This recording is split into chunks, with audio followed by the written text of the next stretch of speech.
Hello everyone, we're halfway towards 2022, so like with the previous years, it's time once again to talk about my 25 favorite albums of 2022 so far. Those albums are in no particular order, these are just the 25 albums that I ended up enjoying the most out of the year so far, and they are the 25 ones that I recommend to you the most as well. So with all that being said, let's just start the list with the final album that I reviewed, which was the self-titled Final Light. This is a collaboration between Perturbator and the vocalist of Cult of Luna, and the result was pretty good in my opinion. It actually made for one of my favorite albums from both of those artists coming together and making a really powerful and dynamic work. This one goes closer to the style that we saw from Perturbator with his latest release, Lustful Sacraments, which also ended up being one of my favorite works and a really nice change of direction. The vocals ended up being my least favorite aspect about this album, as they felt like not really fitting all that much with this particular sound. I would prefer if they would go into a bit of a different direction, but still for what it is, I really enjoy and appreciate the album for what it did. Let's continue with what is my very first 10 out of 10 review out of my YouTube channel, and this is Ants From Up There from Black Country New Road. I didn't really expect the band to manage to create something that was even better than their very first album, but not only did it happen, but what we get over here is basically a one-of-a-lifetime experience. I've rarely managed to just being so emotionally invested with an album. It's something that happens in very rare occasions, and I believe that this is definitely one of the albums that did it for me. I am so emotionally invested in this. I believe that it's a really powerful and a really beautiful album with excellent compositions and just really genius ideas. I believe that there are so many great aspects about this album, I cannot even begin to describe them. I made an attempt with my very lengthy review out of this album, but I still don't really believe it's enough. There are so many great things about this album that are just impossible to simply describe in just one video. Then we have what is arguably one of the most fun albums out of this whole year, which is Cacola's Ruby Rose. This is actually a really well executed mashup album that goes beyond from just being another humorous and novelty release. Still, what we get with many of the mashups over here do have a comedic element to them, but I believe that there is much more than that in some of those occasions, and this makes it a really good and highly imaginative mashup album with niche samples and songs at some occasions, so it makes for a really interesting way on discovering and just listening to tracks that you would never really expect blending that well together, and Cacola has done a really good job with this album in particular. I really enjoy the overall results over here. Then there's the new album of Flume called Palaces, which takes a few elements that I really liked out of the mixtape Hi This Is Flume, but you definitely get a more commercial sound with some of the tracks over here, which at some times I believe that it works really nicely with a combination of the more aggressive and experimental elements. On other cases it is a little bit of a mess. It is a kind of a messy album, but for me this offers some of the greatest material that I've heard from Flume. This is a really good album in certain aspects, making for some excellent tracks to just go back at them again. The new album of Utada is one that I really enjoyed. I always liked Utada's voice and many of the instrumentals managing to be quite powerful and impactful, and I believe that this album is not an exception. There are a few occasions where I believe that some of the blends and mixing of sounds don't really fit as much with what Utada is doing, but the results are still pretty solid, and I believe that overall it actually ends up containing some of my favorite tracks that I've heard from the entire Utada discography. So yeah, I believe that there are many great elements about this album and making it one of the better ones in her overall catalog. Rammstein just keep on with a sound that we're pretty familiar with them for all of those years with ZEIT.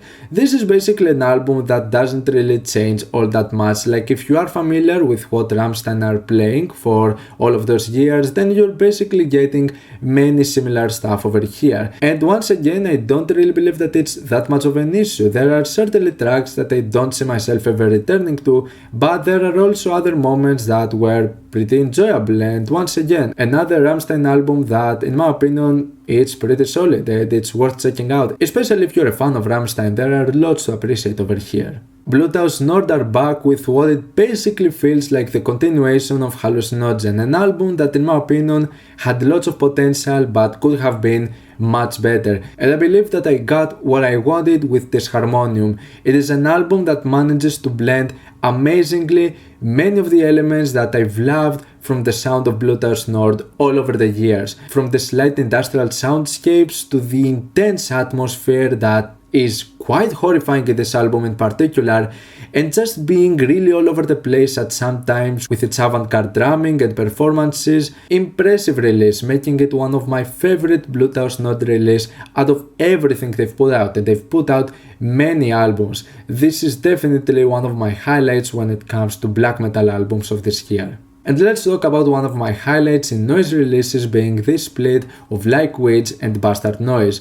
For me, Like Weeds, it's basically amazing for me how he's managed to just find this one signature sound and managing to still improve over it and making some of the most sonically impressive stuff I've ever heard in noise music. So yeah, for me, Like Weeds side is just incredible, and then there's the very lengthy side out of Bastard Noise, which for me, it just gets the job really well done. The two sides are kinda inconsistent, but they both deliver in making for one of the most exceptional releases that I've stumbled upon this year. This is an excellent split. Another really solid noise release, which, well, it's technically like more avant-garde and free improvised and experimental, is this collaborative project between Densband and John Wies, which for me ends up being one of the most intriguing releases once again sonically when it comes to John Wies, as some of the noise sections over here and the textures are simply impressive, and I believe that all of the combinations of sounds makes for a really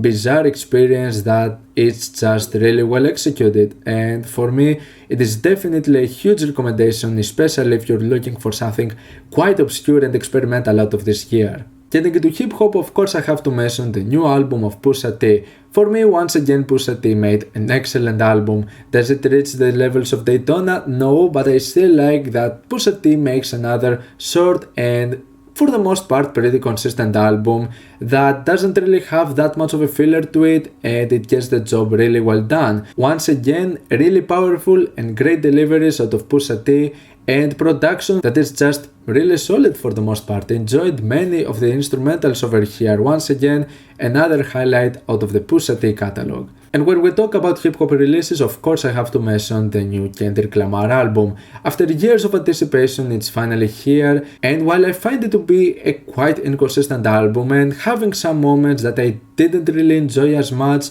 we do get what for me are arguably some of the most powerful and some of the greatest material that we've ever heard out of Kendrick Lamar. Like, easily. This is the most vulnerable we hear Kendrick Lamar in an album, and it just works really great with some really impactful and some really great moments over here, some excellent tracks, and even if it's another album that is quite long, it's worth checking out in my opinion. It's definitely one of the most important hip-hop releases of this year.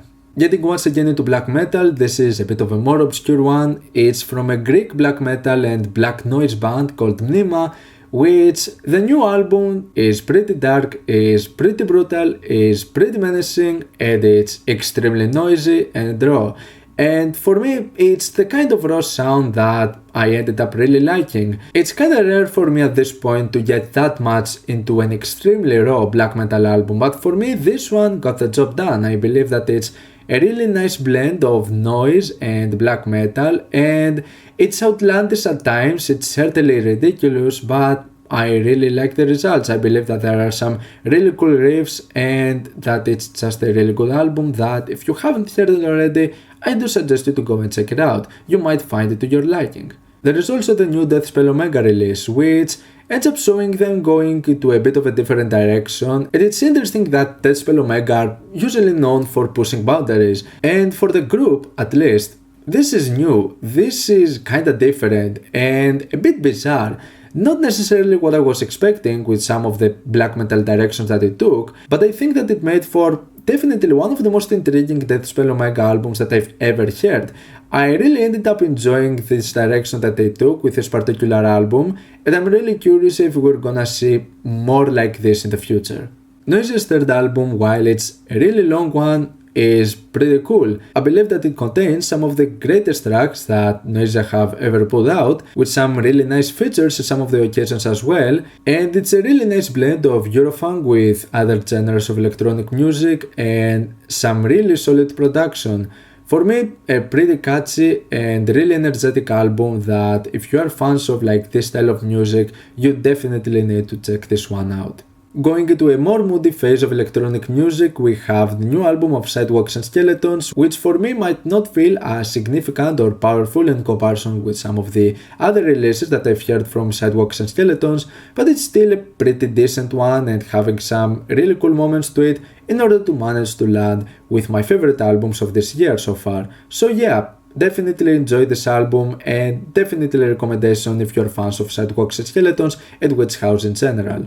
Another pretty intriguing electronic release of this year is this new album of Croatan Amor, which doesn't really seem to go into that much of a dark direction in comparison to what we've seen with previous releases, but this one ends up feeling a little bit different. And while it wasn't that much of a grower, I can't deny that it's certainly a vibe. It is a really soothing and atmospheric album with some nice beats and pretty fun production in some tracks, so if that sounds like it's to your liking, check this one out. J.K. Flesh made another intense and brutal industrial techno release, and for me this one contains some of the greatest material he's ever put out. This is a really good release, being quite minimal, straight to the point, and just having this really filthy sound that I like about dark electronic music and industrial techno in general. So yeah, definitely one of the most hard-hitting and one of the most enjoyable releases for me out of this year. If you're looking for a traditional release, look no further than the new album of Korean musician Park Ji-ha, which for me is her best, and this album basically at times it can be soothing, at others it might feel stressful, at other points it's pretty minimal, at others it feels kinda bizarre and confusing, so there are lots to unpack over here. And even if it feels a bit challenging at times, it's an album that for me at least had lots of elements that I ended up enjoying out of it.